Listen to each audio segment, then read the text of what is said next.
Friends, we will try to understand the concept of Riemann integration. Graphically, function is Riemann integrable if we can find area under a curve. The Riemann proved very fundamental result for integrable functions. He proved that function is integrable if it is continuous almost everywhere on given closed interval. It means that set of discontinuities of function on given interval should be of measure 0 or of negligible size in order that it is Riemann integrable.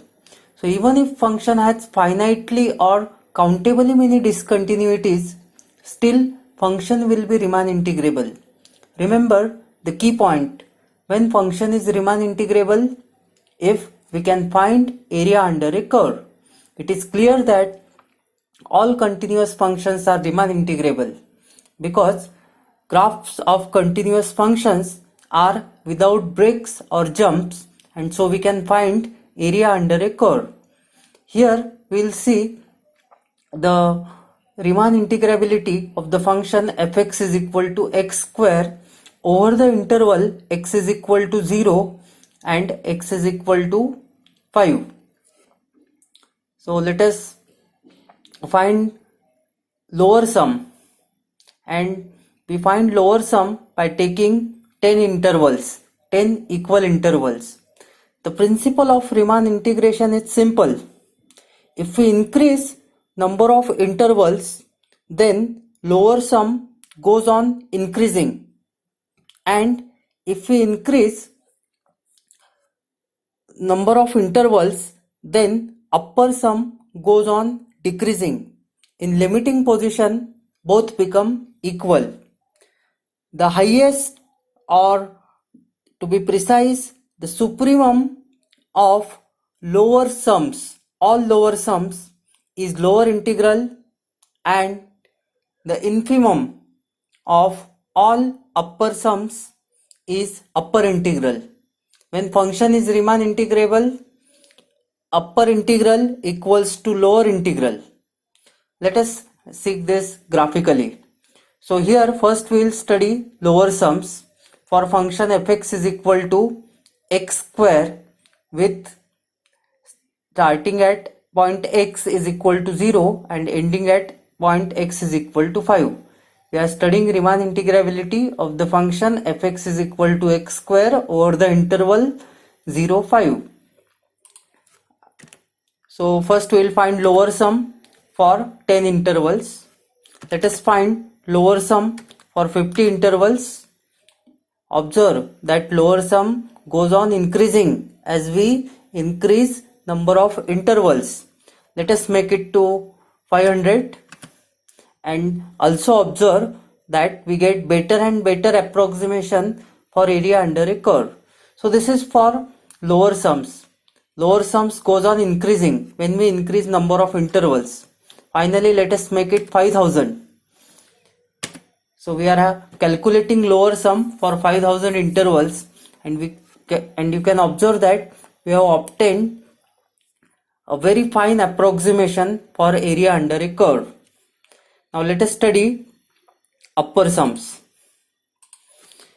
We will begin with say 50 intervals.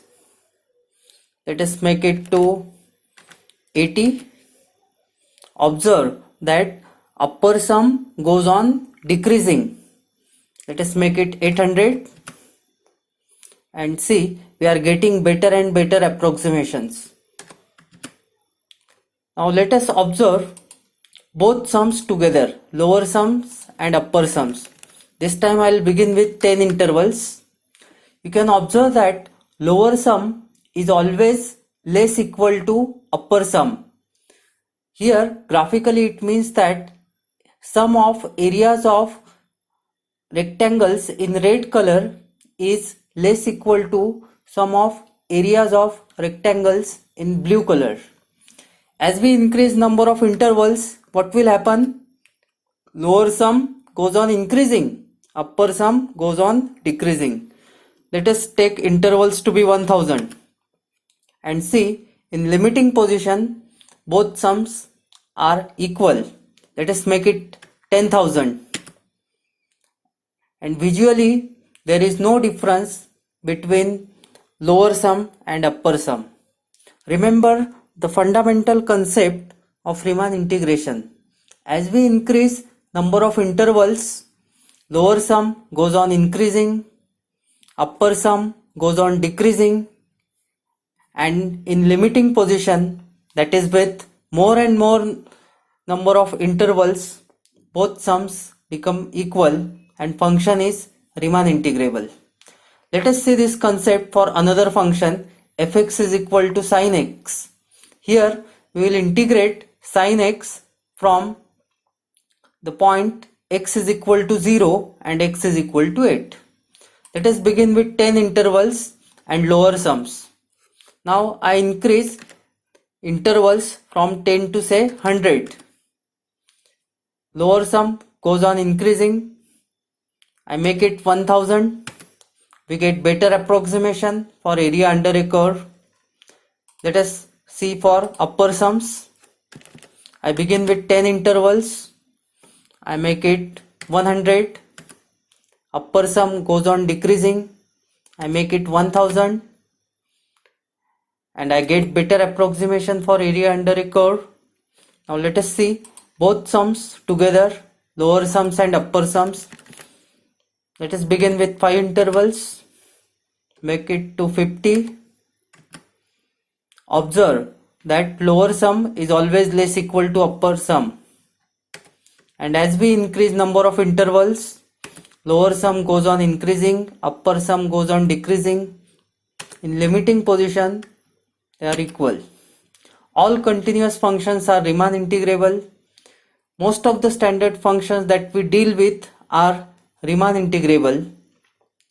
For example, polynomial functions, trigonometric functions, exponential functions, logarithmic functions, and any finite combination of these functions is also Riemann integrable. Why is it so? Because most of the standard functions are continuous and hence they are Riemann integrable. Thank you.